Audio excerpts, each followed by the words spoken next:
Dalam video kali ini, kita akan bercakap tentang lebih daripada 10 jenis golem elemental Boboiboy yang sudah terhasil setakat ini. Bermula dengan golem tanah yang lama. Ini adalah golem gergasi yang dihasilkan oleh Boboiboy Gempa, hasil dari rekahan-rekahan tanah dan batu yang keras. Ianya mengikut arahan dan kawalan Boboiboy dan mempunyai kuasa mengawal tanah. Golem tanah ini juga pernah berpecah menjadi 3.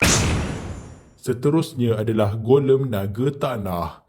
Ini adalah variasi golem tanah yang disebutkan tadi tapi dalam bentuk naga. Tujuan Boboiboy Gempa menyeru golem dalam bentuk ini adalah untuk berlawan dengan naga bayang. Antara kelebihannya adalah ia boleh terbang tinggi ke langit. Seterusnya adalah golem kristal.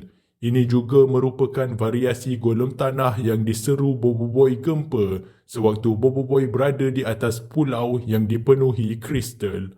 Maka walaupun Boboiboy belum mencapai tahap ketiga elemen tanah, dia tetap dapat menggunakan kristal yang sedia ada untuk membentuk golem. Seterusnya adalah golem kaca. Golem kaca terbentuk hasil perbuatan jahat Ijojo yang menggunakan kuasa manipulasi molekul milik Gopal untuk menukarkan golem tanah milik Boboiboy menjadi kaca, kemudian menghancurkannya. Golem ini dilihat masih hidup dan bergerak sewaktu ditukarkan menjadi kaca. Seterusnya adalah golem api. Ini adalah hasil gabungan kuasa elemental Boboiboy api ke atas golem tanah. Hasilnya adalah golem fusion bercirikan api yang mempunyai kuasa api. Begitu juga dengan golem air yang ini. Ianya juga merupakan hasil gabungan kuasa elemental milik Boboiboy air ke atas golem tanah. Maka terhasillah golem air yang berkuasa air. Dan begitu juga dengan golem bayang. Ini juga adalah gabungan kuasa ke atas golem tanah Boboiboy, akan tetapi dengan kuasa bayang Feng. Maka, golem berkuasa bayang ini unik kerana bukan hasil gabungan kuasa elemental Boboiboy semata-mata, akan tetapi gabungan dengan rakannya yang lain. Seterusnya adalah golem tanah 2.0.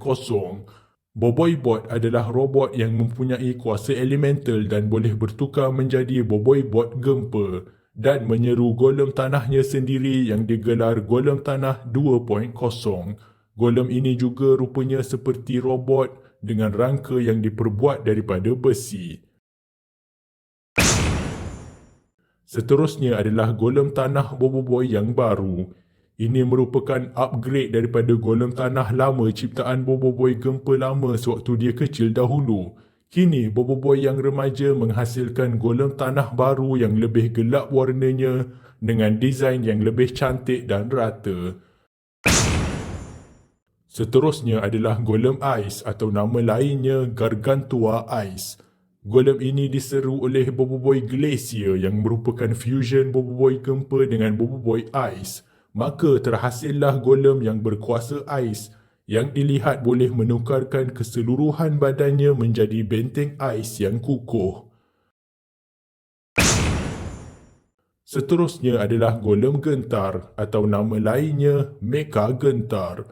Golem ini juga adalah hasil fusion yang diseru Boboiboy Gentar yang merupakan gabungan Boboiboy Gempa dengan Halilintar. Kuasa gentar lebih bercirikan teknologi, maka golem yang diserunya muncul dalam bentuk robot mecha besar yang canggih. Satu tambahan bonus adalah golem tanah yang melakukan serangan combo bersama Boboiboy Halilintar dan Boboiboy Taufan. Ini sebenarnya hanyalah golem tanah lama yang biasa tanpa perubahan fizikal. Akan tetapi kedua-dua tangannya memegang senjata elemental lain iaitu pedang Mega Halilintar milik Boboiboy Halilintar dan juga gerudi Mega Taufan milik Boboiboy Taufan menghasilkan serangan combo yang kuat. Sekarang, jom tengok 7 fakta menarik tentang golem elemental Boboiboy. Nombor 1. Memandangkan golem tanah Boboiboy boleh bergabung dengan kuasa Bayang Feng, ini bermakna berkemungkinan rakan-rakan Boboiboy yang lain pun boleh berbuat sedemikian, menyalurkan kuasa mereka kepada golem Boboiboy. Bayangkan saja, golem berkuasa manipulasi masa, manipulasi graviti dan manipulasi molekul. Nombor 2. Semestinya, pengguna-pengguna kuasa elemen tanah sebelum Boboiboy pun boleh menghasilkan golem mereka sendiri.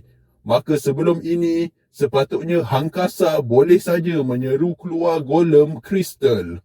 Dan begitu juga Retaka yang pernah memegang kuasa tersebut. Nombor 3. Boboiboy Gempa menyeru keluar golem dengan rupa naga, bertujuan untuk berlawan dengan naga Bayang Feng. Ini bermakna, Boboiboy sebenarnya boleh juga membuat golem dengan pelbagai macam rupa lain. Bayangkan, untuk setiap makhluk bayang buatan Feng, ada juga versi golem tanah buatan Boboiboy Gempa. Adanya rimba bayang dan ada juga rimba batu. Nombor 4. Kedua-dua kaum batu di planet Baraju sangat mirip rupa dan kuasa mereka dengan golem-golem Boboiboy. Kaum batu api seperti Roktaroka mirip dengan golem api, manakala kaum ais batu pula mirip dengan golem ais. Mungkinkah wujud golem-golem elemental lain di luar sana, di planet-planet lain? Nombor 5. Sebenarnya, dalam siri Boboiboy Galaxy musim pertama, Boboiboy dan rakan-rakan pernah bertemu dengan kaum batu yang lain. Di planet Dargaya, wujudnya kaum raksasa batu. Kalau kaum batu di Baraju mirip dengan golem api dan ais, maka raksasa batu di planet Dargaya ini mirip dengan golem tanah biasa Boboiboy Gempa. Nombor 6. Selain Boboiboy Gempa, Boboiboy Air pun boleh menghasilkan makhluk hidup yang bergerak sendiri seperti belut, ikan paus dan badak air. Nombor 7. Dan begitu juga dengan Boboiboy Rimba, juga boleh menghasilkan makhluk hidup yang bergerak sendiri dalam bentuk dinosaur T-Rex. Inilah Alpha Tumbosaur buatan Boboiboy Rimba. Itulah dia sedikit maklumat tentang golem-golem elemental Boboiboy. Sekiranya anda suka video ini, jangan lupa untuk melawat channel kami dan lihat hasil-hasil kami yang lain. Terima kasih kerana menonton dan jumpa lagi.